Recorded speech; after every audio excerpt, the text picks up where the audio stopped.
Akalar, o'sha mashhur Farg'ona kanalida timsoh bor deyshadi. Xuddi shu joyga yetib kelganmiz. Bitta atmosferani ko'rsating.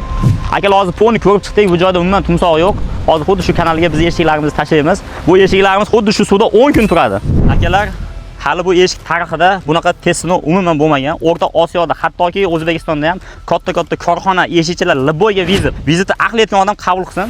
Hozir xuddi shu ko'rib turgan krashning eshigida mana shu katta Farg'ona kanaliga tashlaymiz. Bu eshigimizga 6 sloy kraska sepilgan. Bu Gench va Turkiyaning Bitek firmasini mahsulotlarini ishlatganmiz.